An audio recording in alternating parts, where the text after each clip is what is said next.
สวัส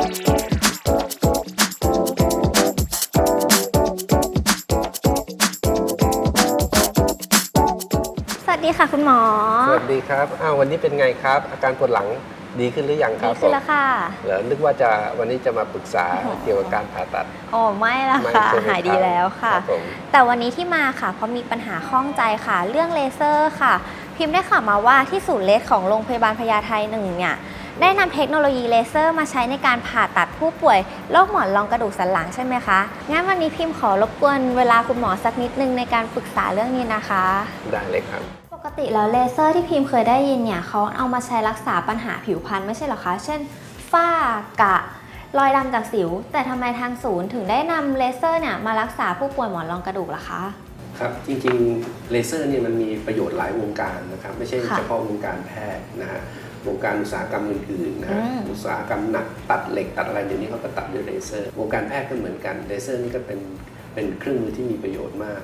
ที่ได้ยินมาก็ถูกต้องแล้วในเรื่องสุขภาพผิวพรรณสุขภาพความงามเนี่ยเลเซอร์ก็มีบทบาทตั้งเยอะแยะนะครับแต่เลเซอร์ที่มาใช้เนี่ยคำว่าเลเซอร์เหมือนกันก็จริงแต่แหล่งตัวที่จะให้กำเนิดพลังงานของแสงเลเซอร์ออกมาเนี่ยจะแตกต่างกันไปเพราะฉะนั้นในเลเซอร์ที่ใช้รักษาผิวหรือเพื่อสุขภาพผิวนะก็จะเป็นเลเซอร์อีกชนิดหนึ่งก็คือตัวกำเนิดพลังงานเลเซอร์แตกต่างกันไปทีนี้เลเซอร์ที่เรามาใช้ที่ศูนย์เลเซอร์หมอนรองกระดูกสันหลังของเราเนี่ยเป็นเลเซอร์อีกชนิดหนึ่งซึ่งคุณสมบัติจะต้องเป็นพิเศษกว่าคือยังไงเหรอคะคุณหมอเลเซอร์เนี่ยเป็นตัวที่สามารถที่จะเอามาตัดใช่ไหมครับค่ะข้อดีก็คือมันตัดนะครับเหมือนมีดแทนที่จะใช้มีดเราใช้เลเซอร์ในตัดได้อย่างที่สองก็คือเวลาเราทำผ่าตัดอะไรทั่วๆไปเนี่ยการตัดเนี่ยจะต้องมีเลือดไหลเอาลองมีดกรีดบนผิวหนังหรือกรีดบนเนื้อเยื่อต่างๆของร่างกายเนี่ยเลือดจะออกนะถ้าเป็นเนื้อเยื่อบางอย่างที่ผิดปกติเลือดก็จะออกมากเลเซอร์นี่นอกจากเราตัดได้แล้วเนี่ยในขณะเดียวกันที่เราตัดไปเนี่ยมันก็จะห้ามเลือดไปในตัวด้วยคุณสมบัติพิเศษของมันคือตัดแล้วก็ห้ามเลือดเพราะฉะนั้นในการผ่าตัดที่จะต้องเสียเลือดมากๆนี่ก็จะเสียเลือดน้อยลงในรายที่ผ่าตัดที่จะต้องเสียเลือดนิดหน่อยนี่อาจจะไม่เสียเลยเพราะฉะนั้นคุณสมบัติที่ดีก็คือตัดแล้วก็ยังห้ามเลือดได้ด้วยทีนี้ในศูนย์เลเซอร์ของเราที่เรานำมาใช้เป็นประโยชน์เพราะว่าในศูนย์ผ่าตัดเลเซอร์ของเราเนี่ยสิ่งที่เราต้องการในการผ่าตัดในปัจจุบันนี่คือรูปแบบของการผ่าตัดคือเราเป็นการผ่าตัดแบบแผลเล็กๆทีนี้ถ้าเราผ่าตัดแผลเล็กๆเนี่ยเราคงนึกภาพออกว่า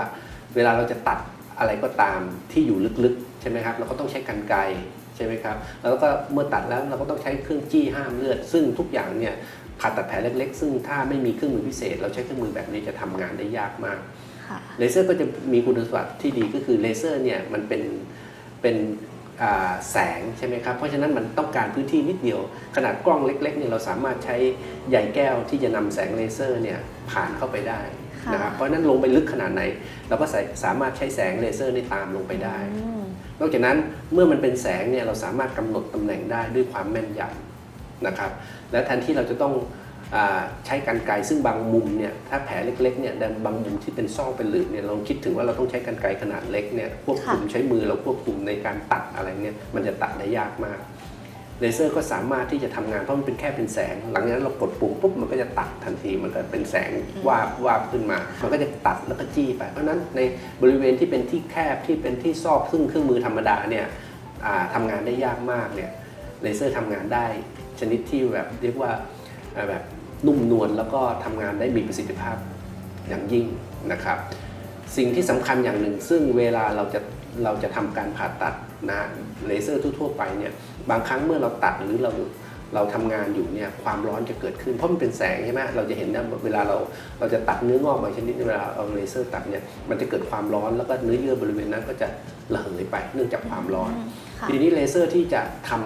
การผ่าตัดบริเวณหมอนรองกระดูกที่ทับเส้นประสาทเนี่ยสิ่งที่เราจะต้องคำนึงก็คือจะต้องเป็นเลเซอร์ชนิดที่ความร้อนเกิดขึ้นและกระจายไปบริเวณข้างเคียงเนี่ยน้อยมากเพราะเส้นประสาทมันจะอยู่บริเวณใกล้ๆถ้าสมมุติเราตัดได้แม่นยำแต่ถ้าเกิดความร้อนเกิดขึ้น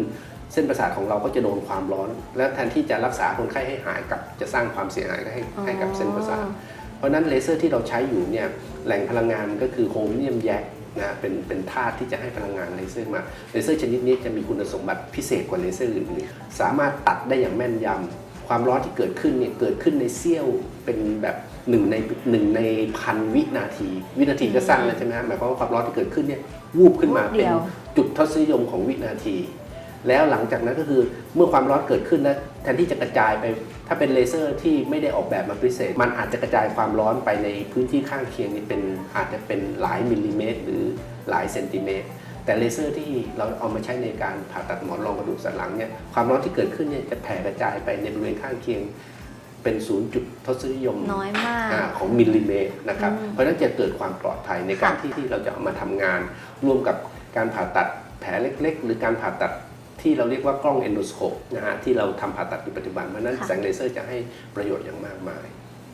ค่ะก็สรุปได้ว่าการผ่าตัดโดยเลเซอร์เนี่ยละเอียดกว่าเร็วกว่าโดยเฉพาะในที่แคบๆใช่ไหมคะซึ่งมันต่างจากการผ่าตัดโดยทั่วไปใช่ไหมแล้วผลที่ได้เนี่ยก็ดีกว่าการผ่าตัดโดยทั่วไปด้วยใช่ไหมคะในวันนี้ก็ต้องขอบคุณคุณหมอนะคะที่ไขข้อข้องใจของพิมในวันนี้นะคะขอบคุณมากๆค่ะ